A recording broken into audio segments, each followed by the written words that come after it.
it's 7:30. We have all of our parties here. We have a similar audience, so I'm going to move the agenda. The usual. The emergency responder volunteers. We talked about that a little, and I wanted to formalize it here. And ironically, on Friday, the 25th, last Friday, there was a story in the press, in the community section, about volunteers needed to be new firefighters. Mike and I discussed this at the District 3 banquet a couple weeks ago.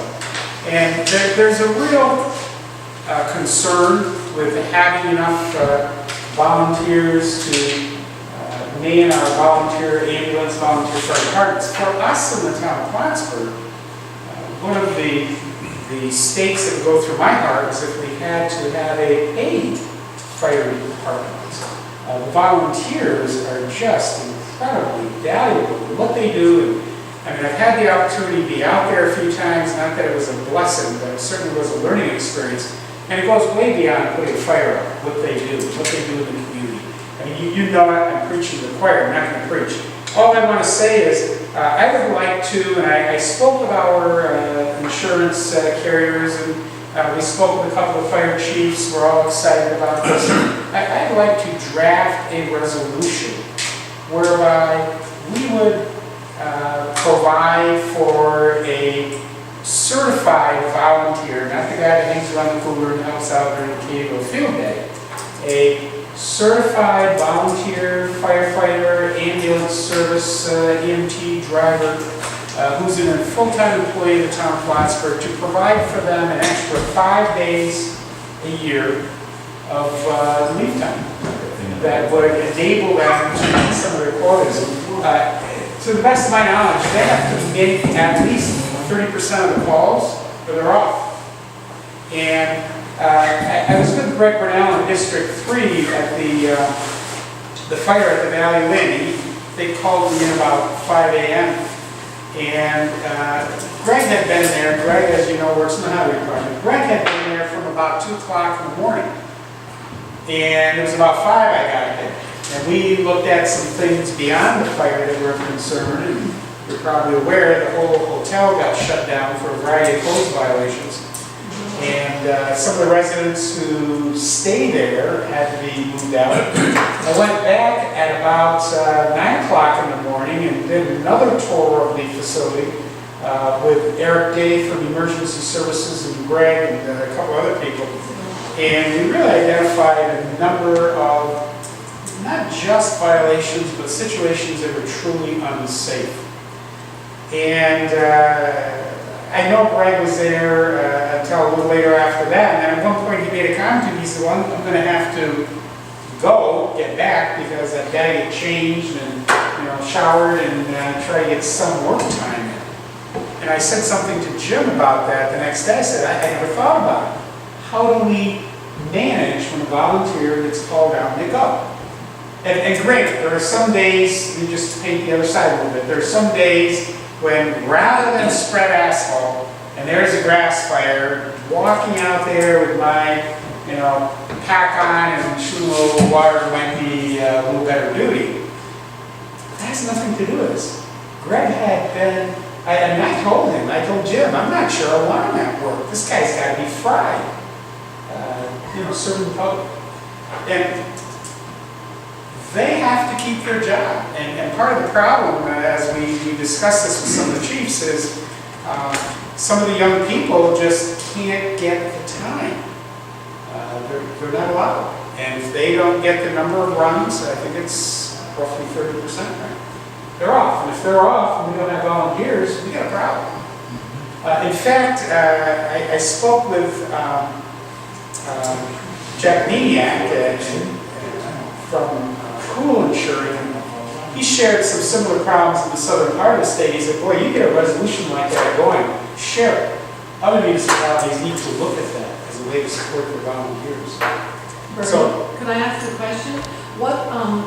Which departments are needy? Are there any particular?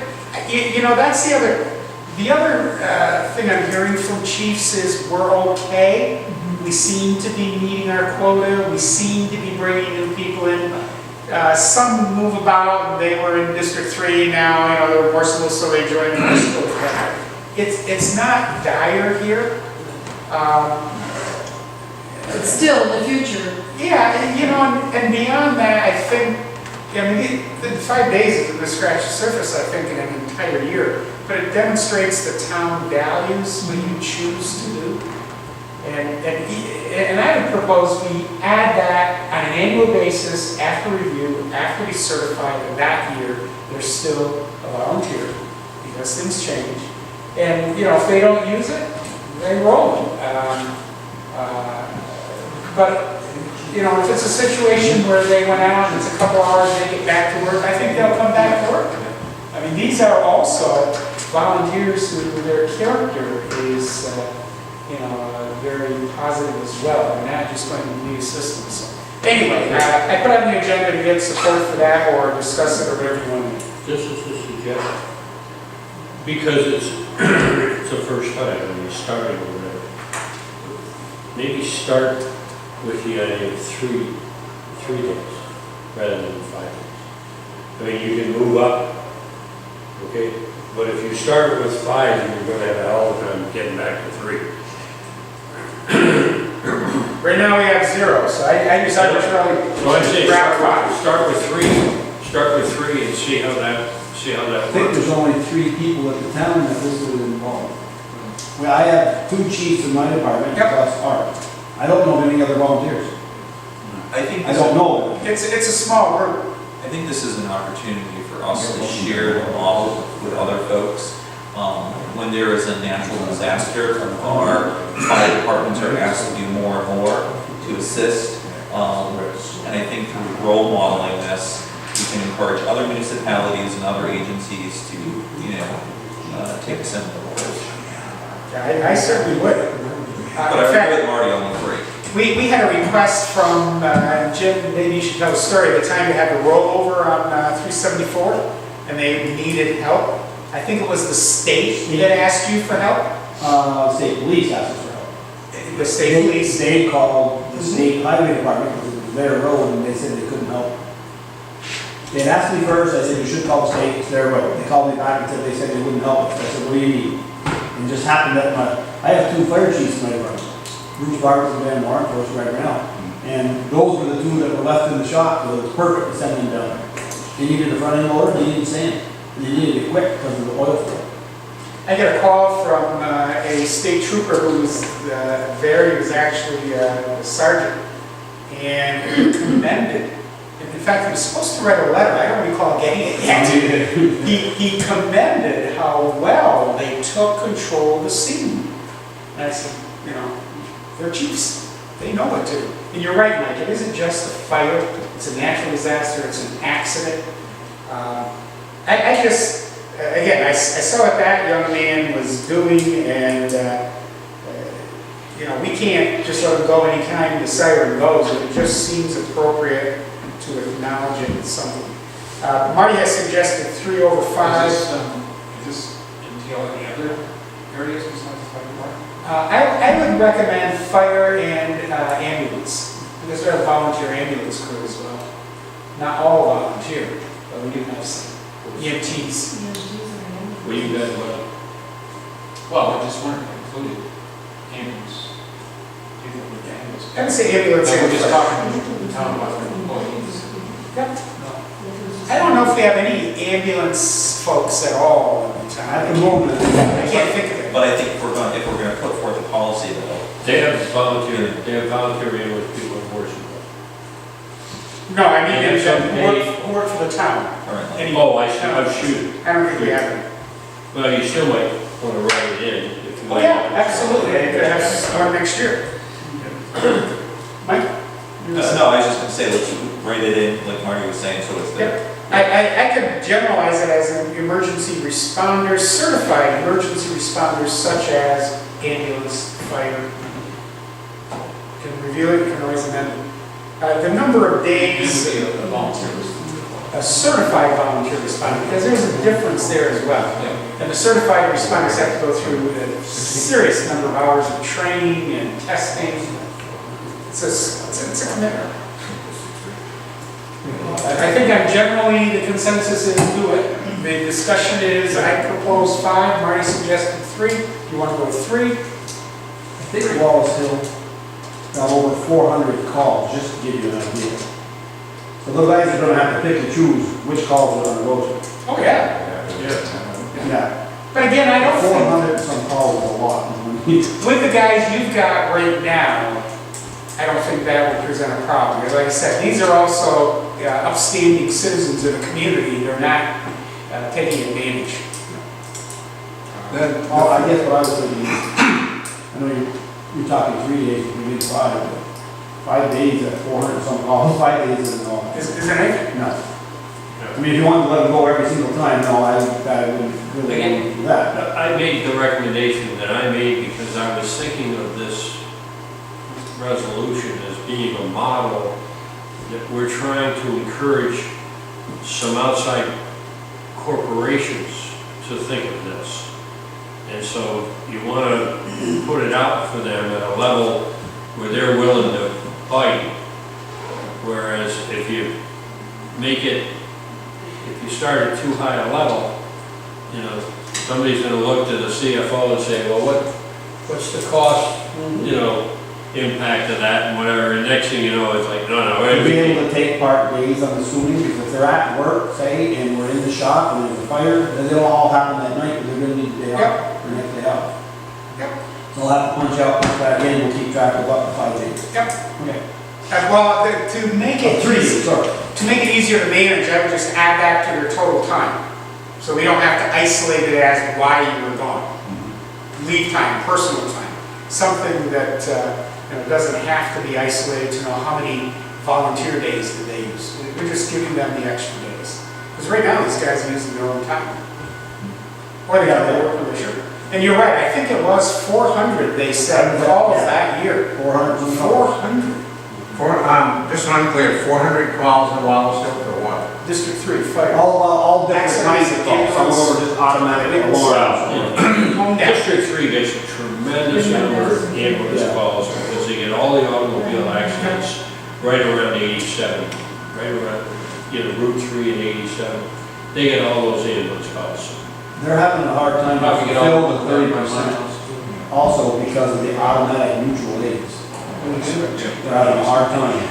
It's gonna be harder for the fire department to get that 30%. You get a car accident on Route 3, they're gonna call a fire truck at the same time. Yeah, they all do. Well, it's automatic.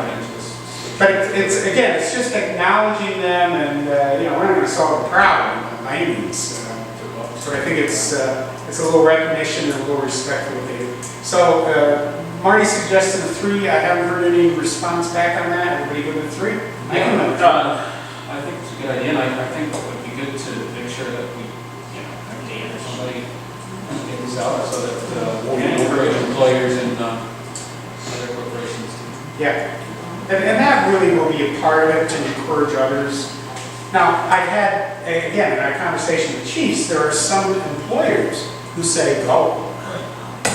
They're in, 100%, go. You need to go do that. It could be my wife, my child. I didn't bring the nice weather with me.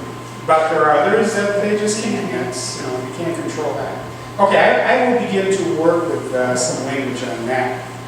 The next item, newsletter, I asked Meg to just do a little update with what we've done with the newsletter.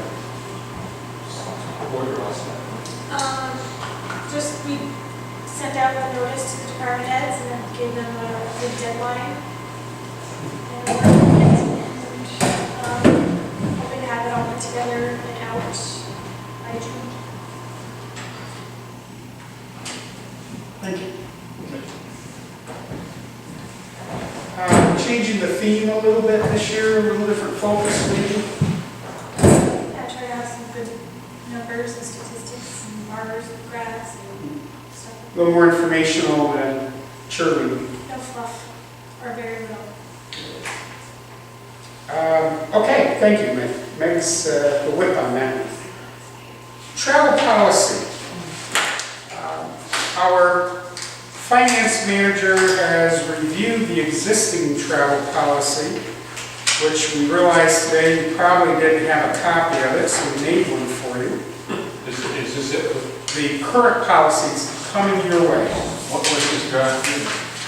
That's the one you got would be the new one, the proposal. The one that says revised 5/1/2000 is the existing. And the document you were given in your packet is the proposal that we would amend with. Now, there aren't a ton of changes. One of the items, if you look at number 7, meal allowance, we took lunch out. That probably won't go over too well, but we don't pay anybody to have lunch when they're working.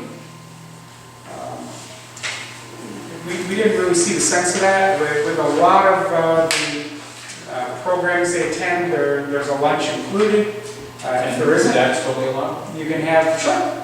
We're just not paying for lunch. You took it out? We took it out. So number 6, 7. Meal allowance, there is no lunch. That's the old one, that's This is the the old current. one. This is the new one.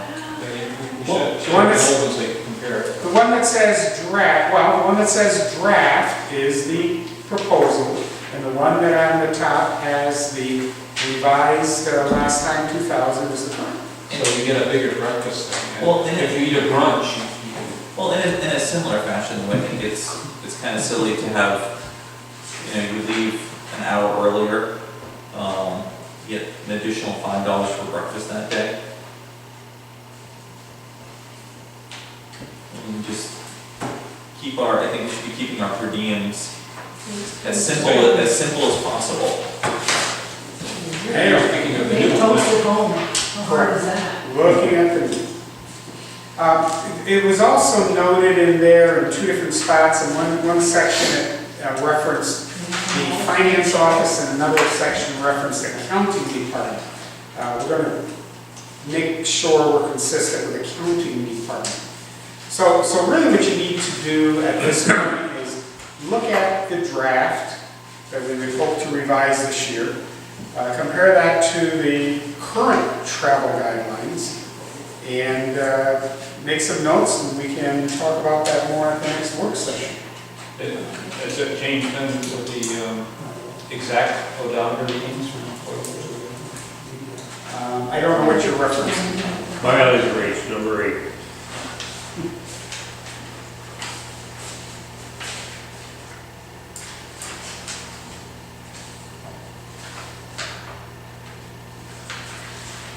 it just says the maximum amount on this. Oh, maximum. The state IRS rate right now is 57.5 cents. How much is it? 57.5 cents. I'm gonna go by that. No, The proposal is not to go by the IRS rate, it's costly. They include wear, tear, oil, everything. especially because. 30 cents, 30 cents is ridiculous. Pretty low. It's pretty low. I don't disagree. But, look it over, So compare it with the old one. So now take out the day trip reimbursement. Again, what I am looking at. You get an additional $12 for dinner, additional $5 for breakfast. If you have to leave 1 hour before and come back 2 hours late, I mean, is that a day that we're getting to eat anyway? I don't quite get that. Bernie, Yes, let me just tell you where I'm coming from with this, okay? I'm talking about the use of my time, all right? When somebody throws out this thing and they say 30 cents for the use of the car per mile, I mean, that's ridiculously low. Okay, so I have a problem with that. Then the same person who's filling this out is indicating that we're gonna somehow pay people. I don't have a problem with paying people an extra $5 for breakfast if they're leaving early or something.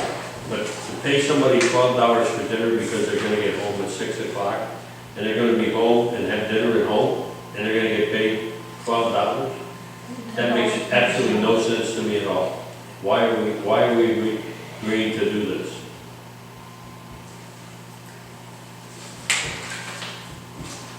This is a proposal that came out of the finance department. I can't quite, we're not agreeing to do anything. That's why they've got it, is to look it over. But I'm curious what was in before. Well, I think, Marty, I talked to Pat about this today. So the 30-cent mileage, we have town vehicles Yes. for their use. So when possible, they should be using town vehicles. I agree with that. Right. But we have very few town vehicles that really are available for, for people to take. I mean, that becomes an issue. So when somebody has to take their personal vehicle, okay, if you have to take your vehicle and you have to run your vehicle to Albany, okay, 30 cents a mile is a very inappropriate rate for somebody to be paid by that. Okay? Well, you got 30 miles to look at, seems like you're getting up to pay for gas. But are there a lot of instances where the town vehicle is not available? Pardon? Are there several instances every year where that vehicle is not available? Yes. We might have, the issue is you have one vehicle really that is available, period.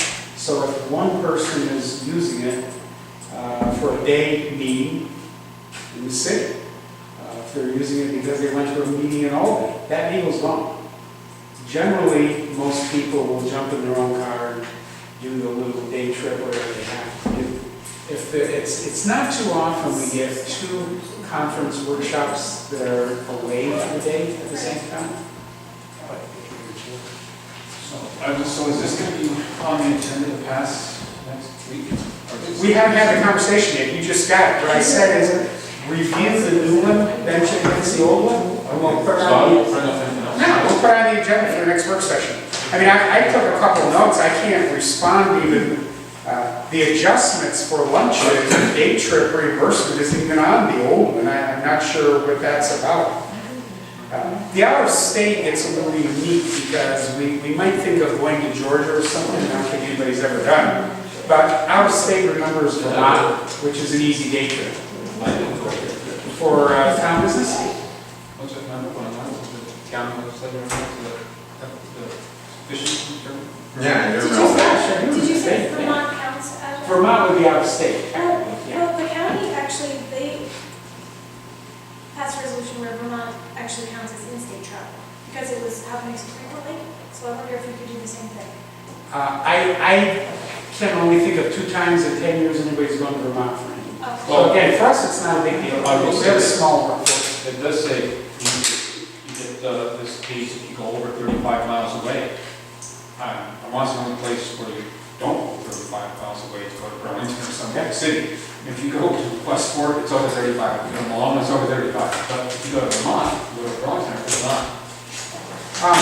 The point is, Pat really felt we need to update it, and he's done a little homework, looked them over, and I'll put it on the work session for the next round, and we'll go through that. Is he going to explain any of it, or is it? Well, do we need to have him come in to do that? No, I haven't asked him to come to the night meeting if he doesn't have to. Give me your questions, call Pat. Just call up on the phone any day, 8 to 6, 7 to 6. Next item on my list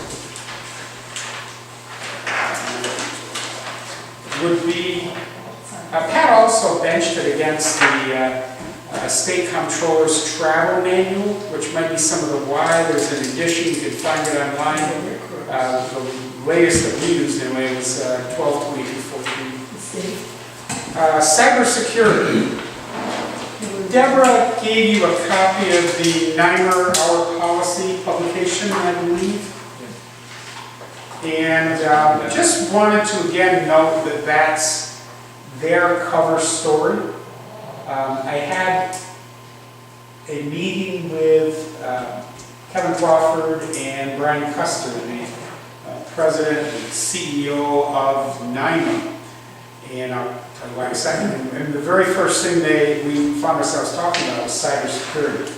Since we've had StoryTech, we recently had a problem in the court, I maybe shared with some of you, we believe that might have been an effort to do some hacking. We've got our clerk going online now, but even without just credit card stuff, the clerk's office has social security numbers, you have, death, marriage information, all kinds of files that have access to an individual. Beyond the hacking and someone stealing personal information or getting a resident's information through the town, that we just become a unwilling participant, is the whole idea that our data is all electronic now. We're in an electronic world. If we had a fire and went down, how long before we could get back up? StoryTech is going through the upgrades we need, using a new super server, virtual and whatnot. If we go down, and you've got a computer, they can have us up right away. We don't have to reload anything. We'll pull it off the virtual server, which will be, in my words, cloud. So we're doing a lot of those necessary things. NYMER has just begun a cyber security rider with their business. It doesn't cover as much as we've got. But one of the things we went through with our meeting is the liability coverage crosses into some of the legal issues. If we have a total cyber meltdown, we lose things, we have a serious breach, there are a lot of legal issues we have to deal with, a lot of community responses, a lot more than just the technical. We may be in court, we may be sued by someone because their social security was, and personal data was achieved through our database. So it's something you just can't ignore, and it's the fastest growing new claim area in insurance, municipal insurance. The other reason they came, and I'm glad we got the policy, we kind of went, the rider kind of went kicking and screaming, but it's a reality. The other reason they came is to give us money. You may recall, I don't think we did in the last year or two, but we had a return of our investments with NYMER. They managed quite well, they controlled their losses quite well, and that ended. But they provided another check, and it's not a dividend check, it was interest earned on our account. Maybe Marty can explain it better. I'm groping a bit, I'm not the insurance guru. But what I do know is we got a check for $2,336 given back to us because our money was there and had earned some interest, and they returned it. Because our claim history was good, et cetera, et cetera. So they've done well by us. And a couple situations we had to have attorneys. Jim, I think going to Jim a couple times tonight, but we observed one of their attorneys in action, and we felt very comfortable. We have not had less than very high quality, very capable legal support. So we got a little extra check. I just wanted to share it. Thoughts, questions, comments? You know what, it's a tough area because apparently other companies probably. Sure do.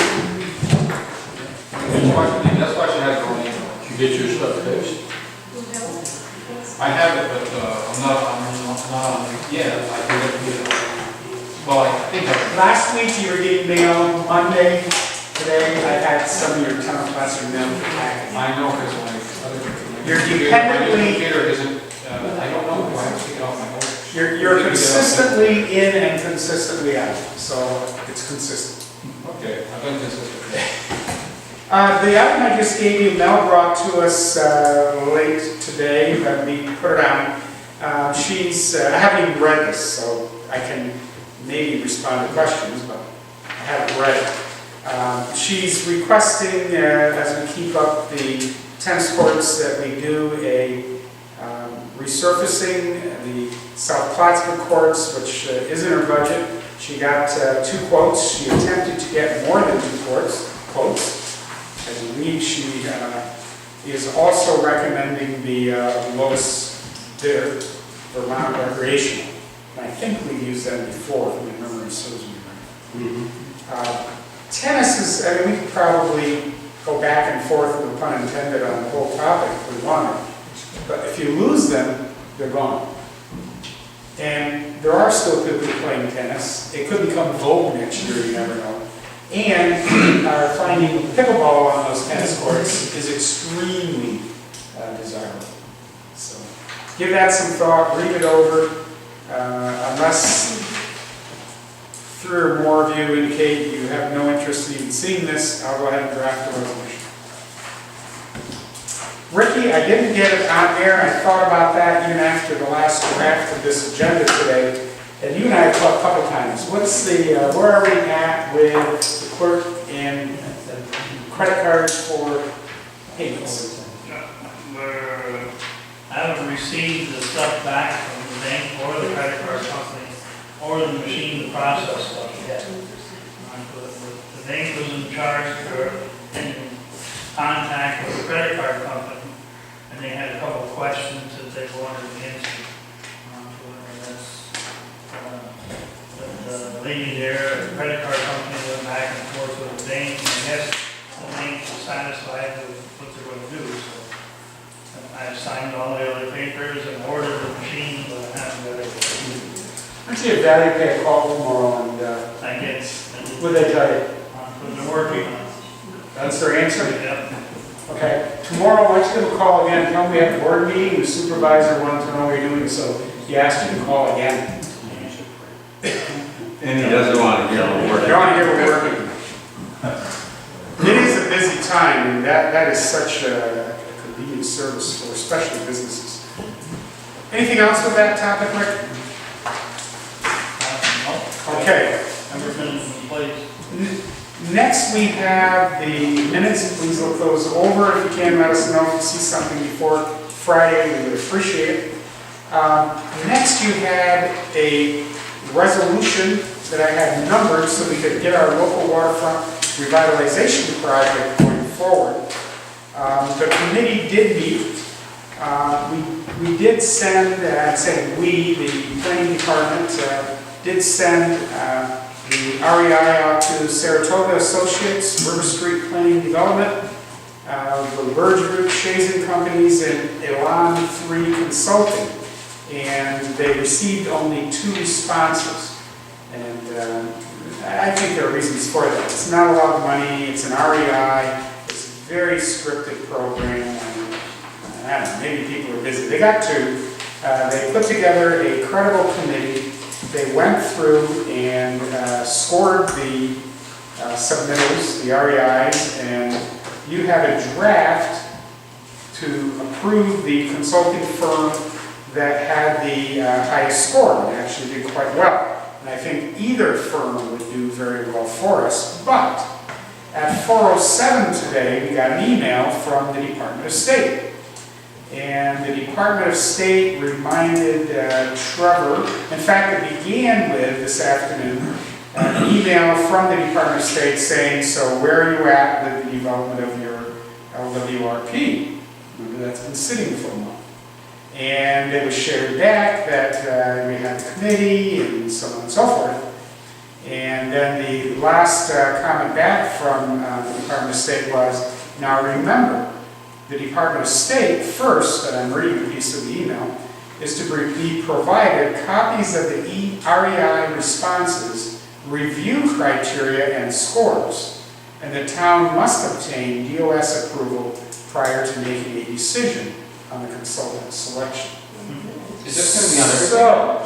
So, it may be.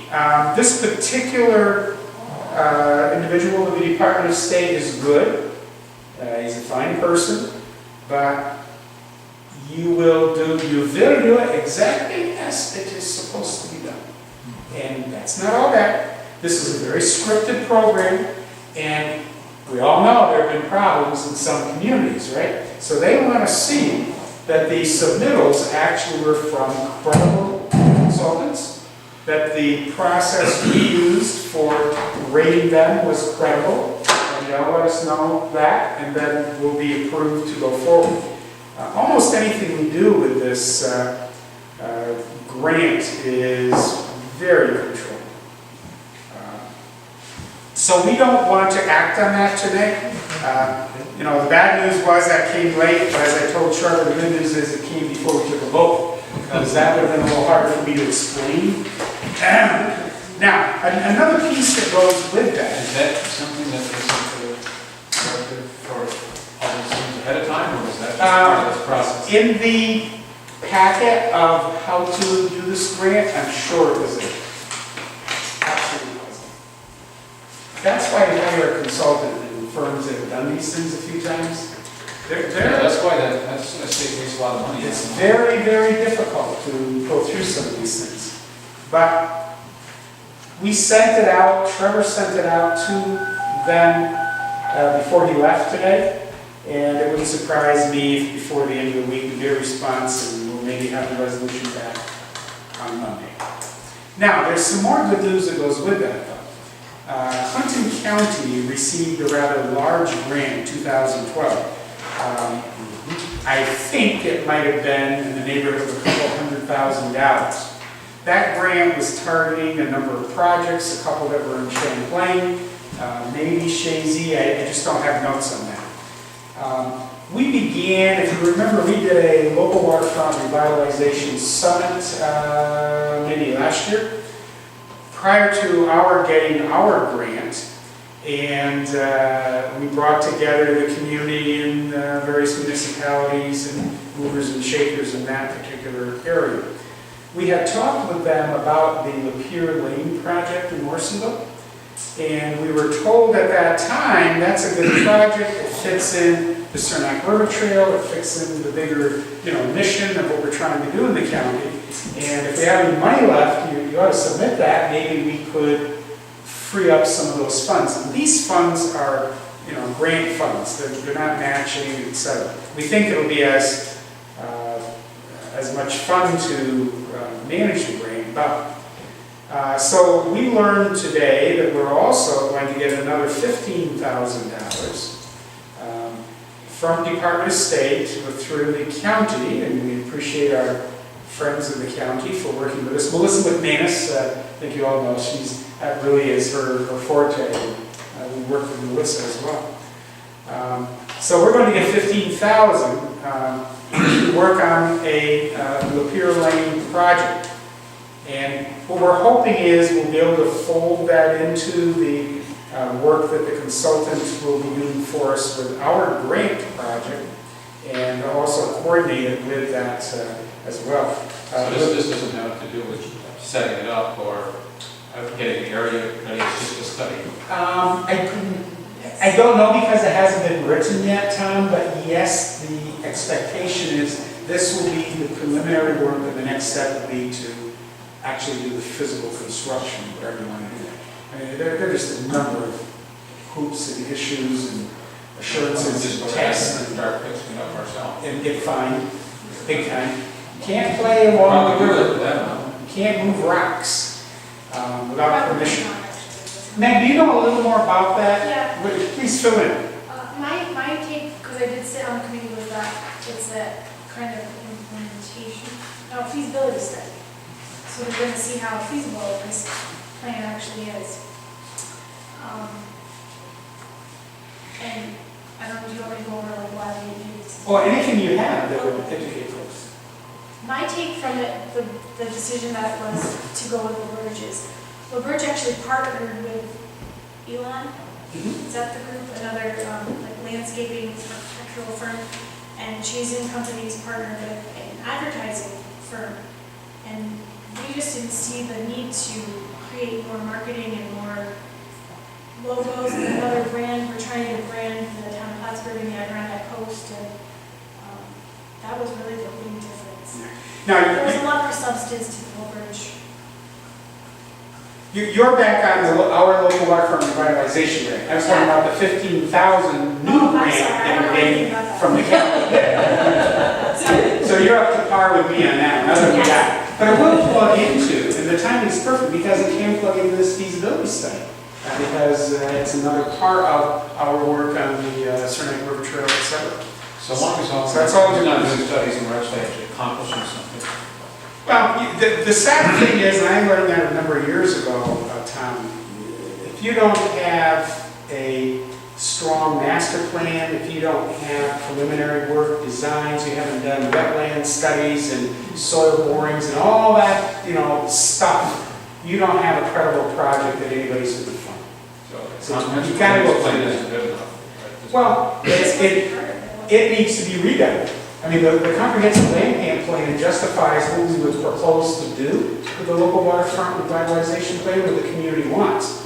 But the fact that that was done a few years ago now, something for the future, we blood that. We need to go back and revisit. Things change, interests change. What have you already done in that plan, and what is the next step? Well, the Trevor did quite a good job of putting that down. It seems like we were headed towards those goals, and these were among those We've goals. achieved a number of them and continue to with this, you're right. But you need to start at least in 2016 to form the committee and work on another revision and master plan. They get to be 5-10 years old, and it's a lot harder to justify your other decision-making with an old Well, plan. this particular grant and any work that would be done on the Morrisonville area and Pier Lane would obviously not be able to be done this year. Not the development of the project, no. So We all can the do people, the the feasibility. number of the people that you had on the comprehensive land use plan last time are on this committee, so they would then not be available to be on comprehensive land use. Well, the committee that reviewed the grant, their work's done. That was just for the purpose of reviewing the qualifications. And that was all benched on a, scripted set of criteria. They didn't just read it and say, I like this, I like that. It was very well, very directed again by the Department of State. We're fortunate at the town we have some highly capable, highly qualified people in all the departments. Not every town does. And they still sometimes get awarded grants and they don't have the resources to manage it. So they're very strict now with the money they're releasing. And it's not a bad thing. Now, the resolution we passed last week, that had to be done by the end of this month, or before the end of this month, so that thing could be submitted by the end of this month. So what? Yeah. Yes. To get so that was last month. Correct. So this is way in advance. This is a totally different operation. That's solar energy and this is waterfront. Oh, I got you. But I'm just trying to see a pattern. Well, the pattern is, a lot of times by the time we hear about a grant, you've got a couple weeks to pull it together. And when you don't have a municipality that has an economic development team that doesn't have a lot of, those kinds of resources in-house, you can't be able to. I'm not sure what you're trying to imply by that. He's joking. I'm not taking it as well. Okay. Is there something I'm missing? No. If so, you gotta clarify, because I'm over 60 like you. That was a game. Tom says game on. All right. If you've had fun so far this evening, you're gonna love this. Hopefully, I've got enough copies to. Rick, did you get it? Yeah. Junkyard renewals. It's that time of year. Yeah, I just gave you a little more than I think Deborah put in your packet. Did you have the photos? Oh, we did the photos, but we had the letter saying that they all met the specifications. Okay, but the letter with the photos helps you to know where the photos go. They don't all meet specifications. Well, according to our, Well, if you read carefully, your code enforcement officer does a pretty good job to tell you about existing conditions, as opposed to say, they're not getting it. It's a board decision. And some of that goes back a few years with, what is our it tolerance? says level? here that he's authorized to. The applicant is in compliance. Okay, let's take these one at a time so I'll look at the same thing. Phyllis Parmenter, 55 Hammond Lane. Again, you've got some photos. Code codes enforcement officer strongly encourage each of us to get out to these sites. I recommend that. This one, he is indicating that he felt it, because of the use, was in compliance because the garage is only used as a hobby shop. That may or may not meet your standards. That's his statement. If you go to the next one, Lyons, 28 Flanagan. I thought he was the one that knew these standards. That's correct. Steve's the one that's supposed to be enforcing this. He will enforce them. As far as issuing the license though, that's a board action. And sometimes we've had different interpretations about what is a barrier and what isn't a barrier. And that's where some of that, is challenging. I don't know what the order was that you had. What next one I've got is Ricky Lyons, 28 Flanagan. If you look at the photos and you get a chance, you've maybe already read the narrative, there are some concerns. And primarily what Steve did is he gave us the language that's in the code manual concerning fencing.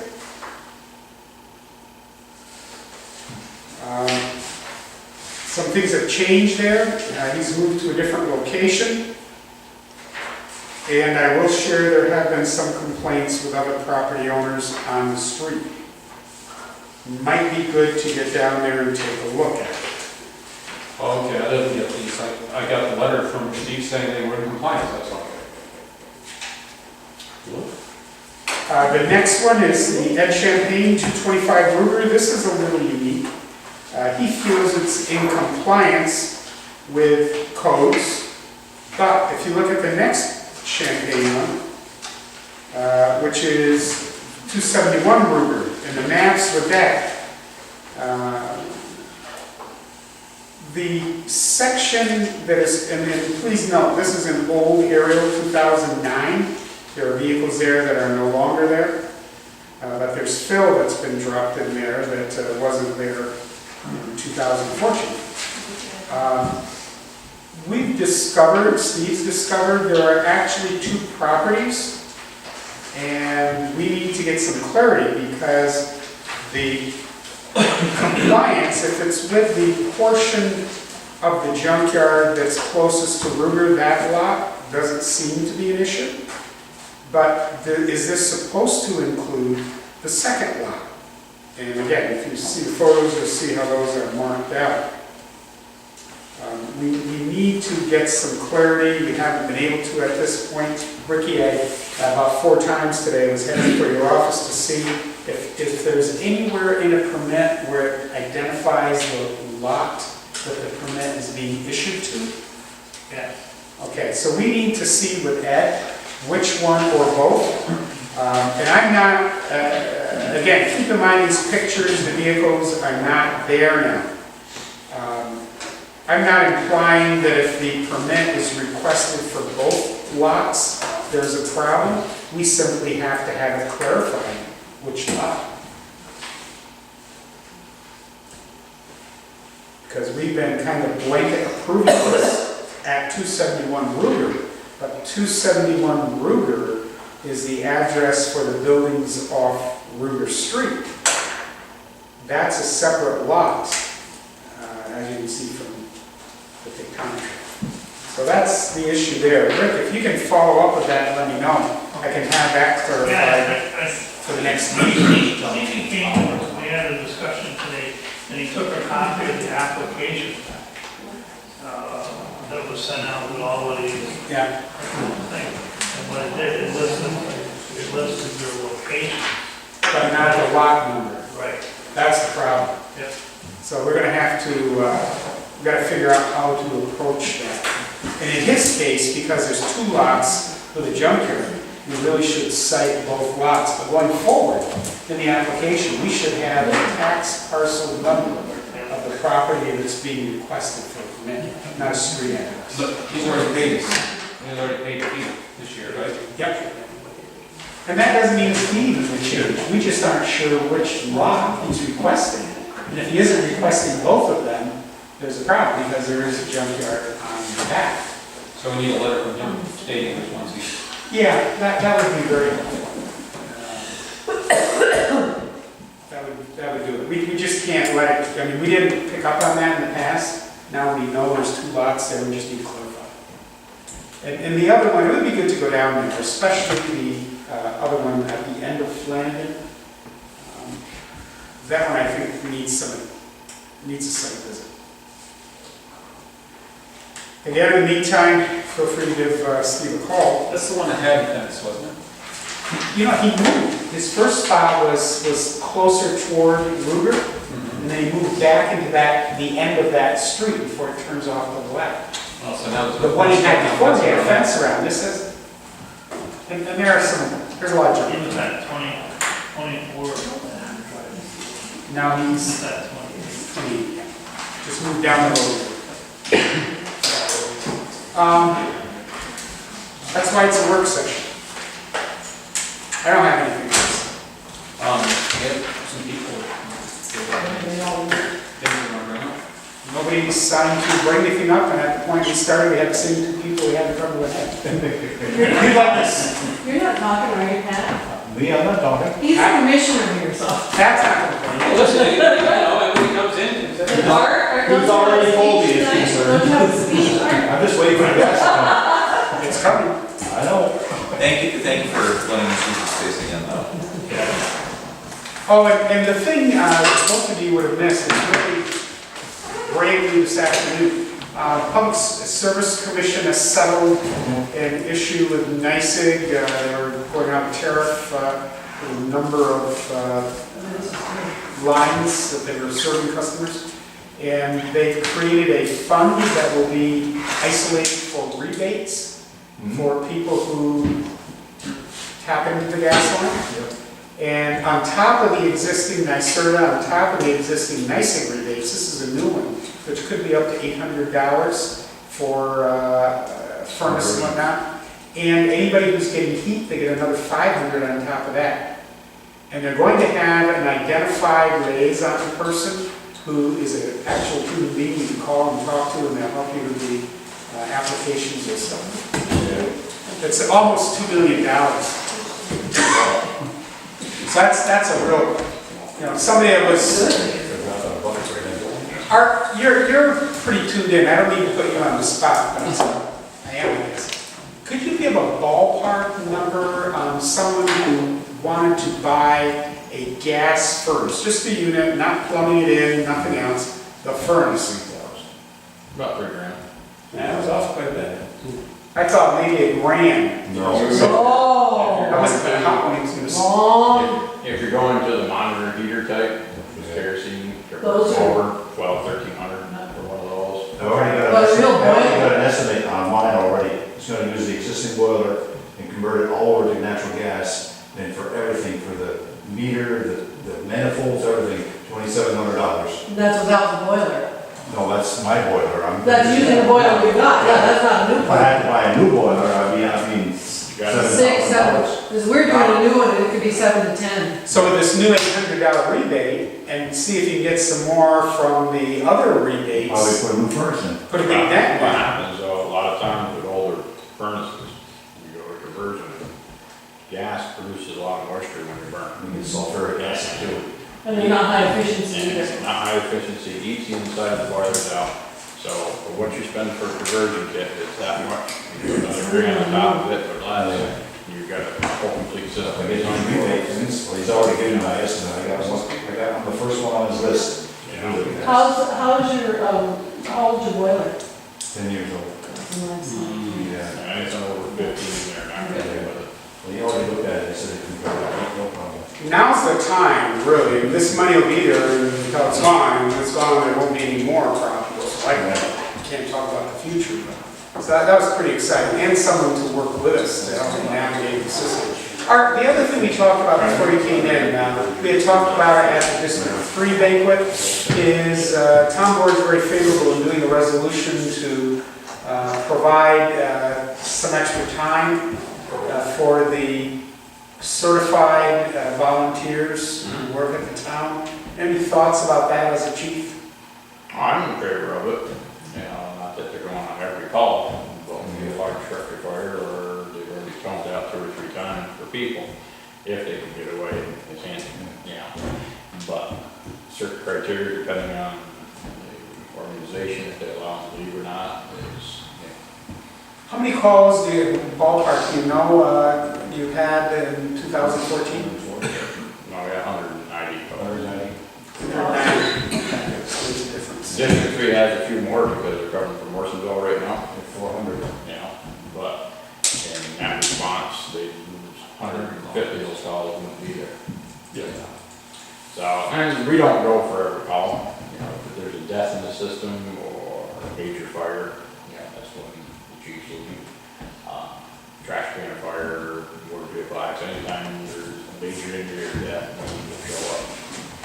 But take George's Farm, I mean, how many people needed to respond to that? I mean, every call matters. I mean, it's quite amazing what these folks are doing though. We're fortunate we have a lot of retirees daytime that can still drive the equipment and get it there. And most departments is that way. And, you know, in the first 5 minutes initial response, the equipment gets out and then the people start coming in, depending if they do their job. And is it accurate that you have to respond to 30% of the calls? Every department's different. Really? Okay, as far as your quotas, usually it's 25 to 50% depending on the department. And a lot of that is initially during non-working hours, you try to get it in, but some people don't leave on major fires. A lot of that's due to the LoSAP program, which is a service award program that taxpayers pay for retirement. And they have to meet certain point system in order to make it for that year. Most of the points is on a 50-point system. You get so many point per meeting, training, you know, fire attendants and stuff like that in order to go into the retirement system. If you don't make it, well, then the department has different quotas for everyone's a little different. Morrisonville is probably one of the strictest ones around. If you don't make a quota, come January 1st, you're done. Yeah, so that's, They move you out. 75? I think it's 30%. I think close to it, yeah. Close to 75%. But it's tough, you know. And My brother was with that department up there, and he used to repair the fire trucks. And then he didn't meet the quota, so he's out. Yeah, I mean, it's, And you're a volunteer, you're a volunteer. you understand you started to meet certain requirements for Yeah. Department of Labor and all this other stuff. Huh? The chief over there decides that? No, it's in the Constitution, and the body votes on it. Years ago, you had that luxury, you had enough people, but today you don't see it. You'll see a fire department with 50, 60 people, you'll probably have 20, 25 active. What do we got here? We have 30 active and 32 in the station. So, and then the other ones are second call. You know, I got one that's 83 years old and still wants to show up. But it's down to the station, directs people where they gotta go and everything else. And there's always a position for somebody to do something in fire service. You may not be fighting a fire, but the auxiliary, water, getting stuff out, you know. Sitting here waiting for the mutual aid company coming in, they can direct them where they're going. So you don't like to move anybody out. You know, volunteers are hard to get in the first place, and it's getting worse and worse for training. Yeah, I just got the new training requirements from PEC, so that's gotten worse than it was before. Yeah, it used to be 32 hours, now it's 100 and something. 100, is that every year renewed? No. Firefighter one right now, it used to be 39 hours years ago. Now it's up to 115, which almost works out to 150 hours. Then another 150 hours on top of that for EMT. So there's 300 hours that you can't miss very many sessions out of that you're sending younger people through. They don't get paid. You know, it's real tough. Thank you. I've been there, done that.